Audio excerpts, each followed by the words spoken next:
اعوذ باللہ من الشیطان الرجیم بسم اللہ الرحمن الرحیم۔ معزز سامعین کرام، السلام علیکم ورحمۃ اللہ وبرکاتہ۔ سیرت النبی قدم بقدم آج پیش خدمت ہے قسط نمبر 17۔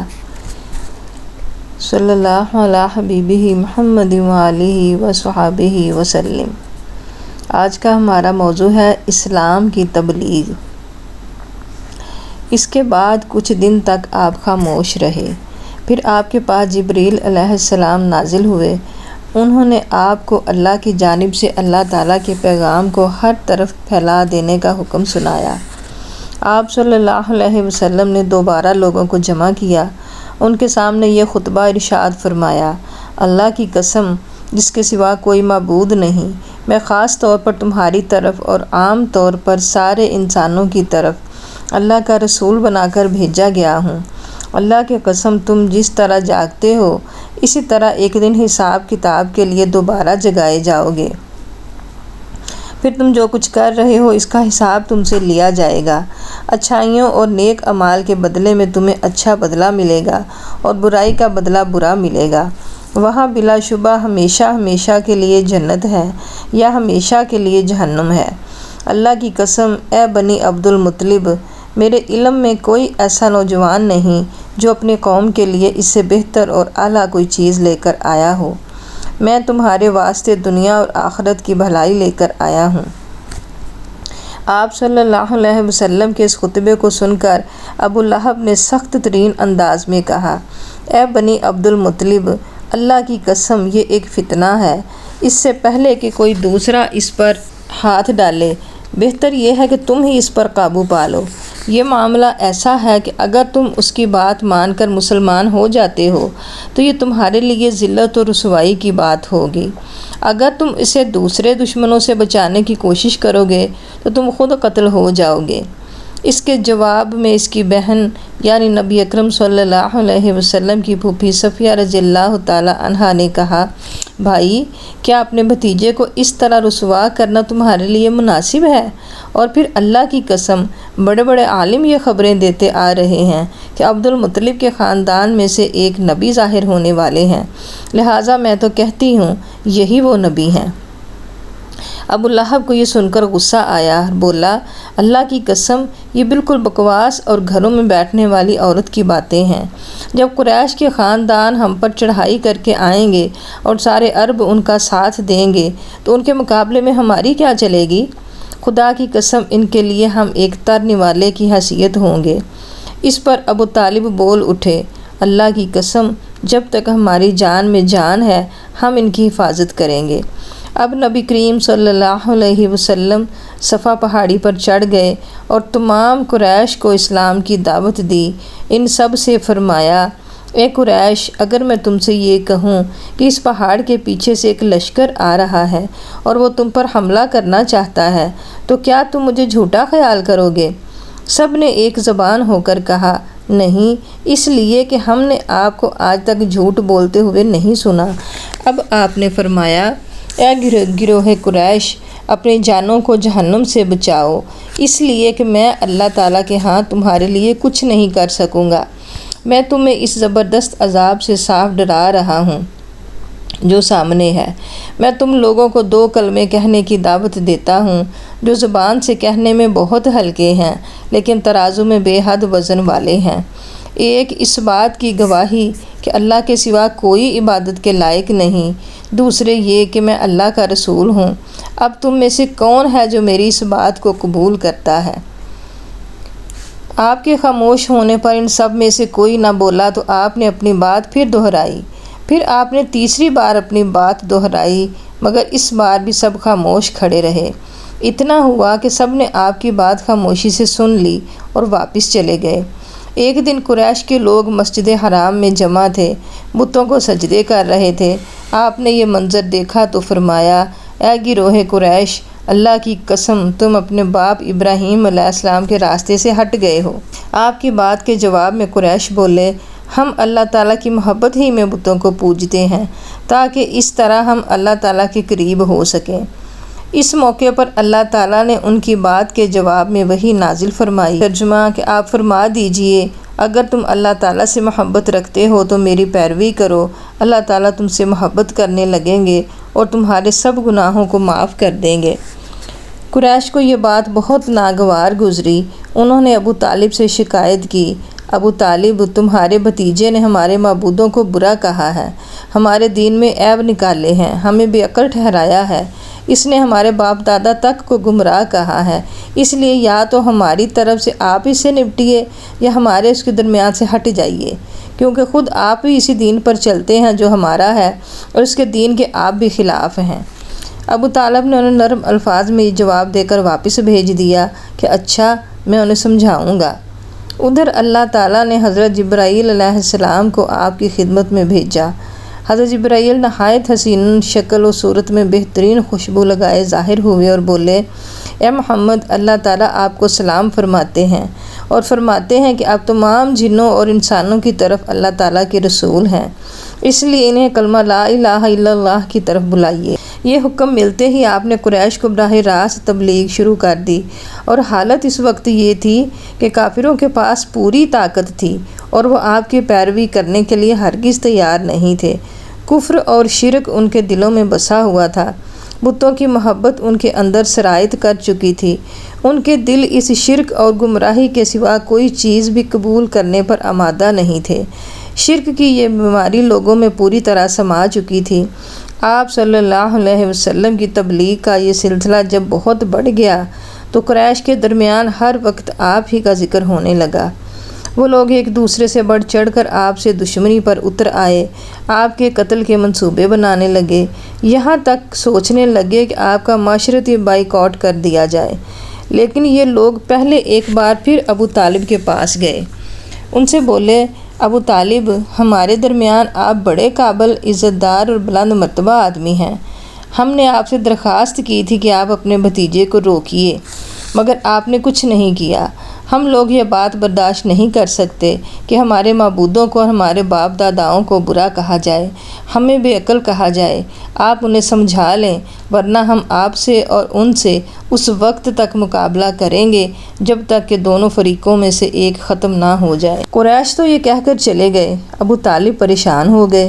وہ اپنی قوم کے غصے سے اچھی طرح واقف تھے، دوسری طرف وہ اس بات کو پسند نہیں کر سکتے تھے کہ کوئی شخص بھی حضور نبی کریم صلی اللہ علیہ وسلم کو رسوا کرنے کی کوشش کرے۔ اس لیے انہوں نے حضور نبی کریم صلی اللہ علیہ وسلم سے کہا، بھتیجے، تمہاری قوم کے لوگ میرے پاس آئے تھے، انہوں نے مجھ سے یہ کہا ہے، اس لیے اپنے اوپر اور مجھ پر رحم کرو اور مجھ پر ایسا بوجھ نہ ڈالو جس کو میں اٹھا نہ سکوں۔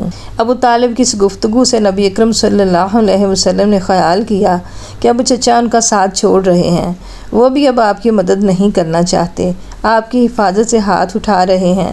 اس لیے آپ نے فرمایا، چچا جان، اللہ کی قسم، اگر یہ لوگ میرے دائیں ہاتھ پر سورج اور بائیں ہاتھ پر چاند رکھ دیں اور یہ کہیں کہ میں اس کام کو چھوڑ دوں تو بھی میں ہرگز اسے نہیں چھوڑوں گا، یہاں تک کہ خود اللہ تعالیٰ ہی اس کو ظاہر فرما دیں۔ یہ کہتے ہوئے آپ کی آواز بھرا گئی، آپ کی آنکھوں میں آنسو آ گئے، پھر آپ اٹھ کر جانے لگے، لیکن اسی وقت ابو طالب نے آپ کو پکارا، بھتیجے ادھر آؤ۔ آپ ان کی طرف مڑے تو انہوں نے کہا، جاؤ بھتیجے، جو دل چاہے کرو، کہو، اللہ کی قسم میں تمہیں کسی حال میں نہیں چھوڑوں گا۔ جب قریش کو یہ اندازہ ہو گیا کہ ابو طالب آپ کا ساتھ نہیں چھوڑیں گے تو وہ عمارہ بن ولید کو ساتھ لے کر ابو طالب کے پاس آئے اور بولے، ابو طالب، یہ عمارہ بن ولید ہے، قریش کا سب سے زیادہ بہادر، طاقتور اور سب سے زیادہ حسین نوجوان ہے۔ تم اسے لے کر اپنا بیٹا بنا لو اور اس کے بدلے میں اپنے بھتیجے کو ہمارے حوالے کر دو، اس لیے کہ وہ تمہارے اور تمہارے باپ دادا کے دین کے خلاف جا رہا ہے۔ اس نے تمہاری قوم میں پھوٹ ڈال دی ہے اور ان کی عقلیں خراب کر دی ہیں۔ تم اسے ہمارے حوالے کر دو تاکہ ہم اسے قتل کر دیں، انسان کے بدلے میں ہم تمہیں انسان دے رہے ہیں۔ قریش کی یہ بیہودہ تجویز سن کر ابو طالب نے کہا، اللہ کی قسم، یہ ہرگز نہیں ہو سکتا۔ کیا تم یہ سمجھتے ہو کہ کوئی اونٹنی اپنے بچے کو چھوڑ کر کسی دوسرے بچے کی آرزومند ہو سکتی ہے؟ ان کا جواب سن کر موتم بن عدی نے کہا، ابو طالب، تمہاری قوم نے تمہارے ساتھ انصاف کا معاملہ کیا ہے اور جو بات تمہیں ناپسند ہے اس سے چھٹکارے کے لیے کوشش کی ہے۔ اب میں نہیں سمجھتا کہ اس کے بعد تم ان کی کوئی اور پیشکش قبول کرو گے۔ جواب میں ابو طالب بولے، اللہ کی قسم انہوں نے میرے ساتھ انصاف نہیں کیا، بلکہ تم سب نے مل کر مجھے رسوا کرنے اور میرے خلاف گٹھ جوڑ کرنے کے لیے یہ سب کچھ کیا ہے، اس لیے اب جو تمہارے دل میں آئے کر لو۔ بعد میں یہ شخص یعنی عمارہ بن ولید حبشہ میں کفر کی حالت میں مرا، اس پر جادو کر دیا گیا تھا۔ اس کے بعد یہ وحشت زدہ ہو کر جنگلوں اور گھاٹیوں میں مارا مارا پھرا کرتا تھا۔ اسی طرح دوسرا شخص موتم بن عدی بھی کفر کی حالت میں مرا۔ غرض جب ابو طالب نے قریش کی یہ پیشکش بھی ٹھکرا دی تو معاملہ حد درجے سنگین ہو گیا۔ دوسری طرف ابو طالب نے قریش کے خطرناک ارادوں کو بھانپ لیا۔ انہوں نے بنی ہاشم اور بنی عبد المطلب کو بلایا، ان سے درخواست کی کہ سب مل کر آپ کی حفاظت کریں، آپ کا بچاؤ کریں۔ ان کی بات سن کر سوائے ابو لہب کے سب تیار ہو گئے۔ ابو لہب نے ان کا ساتھ نہ دیا۔ یہ بدبخت سختی کرنے اور آپ کے خلاف آواز اٹھانے سے باز نہ آیا۔ اسی طرح جو لوگ آپ پر ایمان لے آئے تھے ان کی مخالفت میں بھی ابو لہب ہی سب سے پیش تھا۔ آپ کو اور آپ کے ساتھیوں کو تکالیف پہنچانے میں بھی یہ قریش سے بڑھ چڑھ کر تھا۔ آپ کو تکالیف پہنچانے کے سلسلے میں حضرت عباس رضی اللہ تعالی عنہ ایک واقعہ بیان کرتے ہیں۔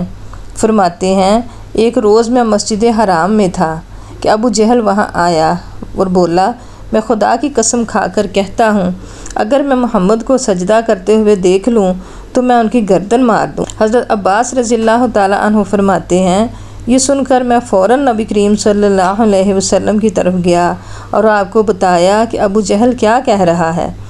نبی اکرم صلی اللہ علیہ وسلم یہ سن کر غصے کی حالت میں باہر نکلے اور تیز تیز چلتے مسجد الحرام میں داخل ہو گئے، یہاں تک کہ گزرتے وقت آپ کو دیوار کی رگڑ لگ گئی۔ اس وقت آپ سورہ علق کی آیت 1 اور 2 پڑھ رہے تھے کہ اے پیغمبر، پڑھ اپنے رب کا نام لے کر جس نے مخلوقات کو پیدا کیا، جس نے انہیں خون کے لوتھڑے سے پیدا کیا۔ تلاوت کرتے ہوئے آپ اس سورت کی آیت 6 تک پہنچ گئے اور ترجمہ تھا، سچ مچ بے شک کافر آدمی حد سے نکل جاتا ہے، یہاں تک کہ آپ نے سورت کا آخری حصہ پڑھا جہاں سجدے کی آیت ہے اور اس کے ساتھ ہی آپ سجدے میں گر گئے۔ اسی وقت کسی نے ابو جہل سے کہا، ابو الحکم، یہ محمد سجدے میں پڑے ہیں۔ یہ سنتے ہی ابو جہل فوراً آپ کی طرف بڑھا، آپ کے نزدیک پہنچا، لیکن پھر اچانک واپس آ گیا۔ لوگوں نے حیران ہو کر پوچھا، ابو الحکم کیا ہوا؟ جواب میں اس نے اور زیادہ حیران ہو کر کہا، جو میں دیکھ رہا ہوں کیا تمہیں وہ نظر نہیں آ رہا؟ اس کی بات سن کر لوگ اور زیادہ حیران ہوئے اور بولے، تمہیں کیا نظر آ رہا ہے ابو الحکم؟ اس پر ابو جہل نے کہا، مجھے اپنے اور ان کے درمیان آگ کی ایک خندق نظر آ رہی ہے۔ اسی طرح ایک دن ابو جہل نے کہا، اے گروہ قریش، جیسا کہ تم دیکھ رہے ہو محمد تمہارے دین میں عیب ڈال رہا ہے، تمہارے معبودوں کو برا کہہ رہا ہے، تمہاری عقلوں کو خراب بتا رہا ہے اور تمہارے باپ داداؤں کو گالیاں دے رہا ہے۔ اسی لیے میں خدا کے سامنے عہد کرتا ہوں، کل میں محمد کے لیے اتنا بڑا پتھر لے کر بیٹھوں گا جس کا بوجھ وہ برداشت نہیں کر سکیں گے۔ جو ہی وہ سجدے میں جائیں گے میں وہ پتھر ان کے سر پر دے ماروں گا۔ اس کے بعد تم لوگوں کو اختیار ہے، چاہو تو اس معاملے میں میری مدد کرنا اور مجھے پناہ دینا، چاہو تو مجھے دشمنوں کے حوالے کر دینا، پھر بنی عبد مناف میرا جو بھی حشر کریں۔ یہ سن کر قریش نے کہا، اللہ کی قسم ہم تمہیں کسی قیمت پر دغا نہیں دیں گے، اس لیے جو تم کرنا چاہتے ہو اطمینان سے کرو۔ دوسرے دن ابو جہل اپنے پروگرام کے مطابق ایک بہت بھاری پتھر اٹھا لایا اور لگا نبی اکرم صلی اللہ علیہ وسلم کا انتظار کرنے۔ ادھر نبی اکرم صلی اللہ علیہ وسلم بھی عادت کے مطابق صبح کی نماز کے بعد وہاں تشریف لے آئے۔ اس وقت آپ کا قبلہ بیت المقدس کی طرف تھا۔ آپ نماز کے لیے رکن یمانی اور حجر اسود کے درمیان کھڑے ہوا کرتے تھے، کعبے کو اپنے اور بیت المقدس کے درمیان کر لیا کرتے تھے۔ آپ نے آتے ہی نماز کی نیت باندھ لی۔ ادھر قریش کے لوگ اپنے اپنے گھروں میں بیٹھے انتظار کر رہے تھے کہ دیکھیں آج کیا ہوتا ہے، ابو جہل اپنے پروگرام میں کامیاب ہوتا ہے یا نہیں۔ پھر جو ہی آپ سجدے میں گئے ابو جہل نے پتھر اٹھایا اور آپ کی طرف بڑھا۔ جیسے ہی وہ آپ کے نزدیک ہوا ایک دم اس پر لرزہ طاری ہو گیا، چہرے کا رنگ اڑ گیا، گھبراہٹ کے عالم میں وہاں سے پیچھے ہٹ آیا۔ ادھر پتھر پر اس کے ہاتھ اس طرح جم گئے کہ اس نے چاہا ہاتھ اس پر سے ہٹا لے لیکن نہ ہٹا سکا۔ قریش کے لوگ فوراً اس کے گرد جمع ہو گئے اور بولے، ابو الحکم کیا ہوا؟ اس نے جواب دیا، میں نے رات کو تم سے جو کہا تھا اس کو پورا کرنے کے لیے میں محمد کی طرف بڑھا، مگر جیسے ہی ان کے قریب پہنچا ایک جوان اونٹ میرے راستے میں آ گیا۔ میں نے اس جیسا زبردست اونٹ آج تک نہیں دیکھا۔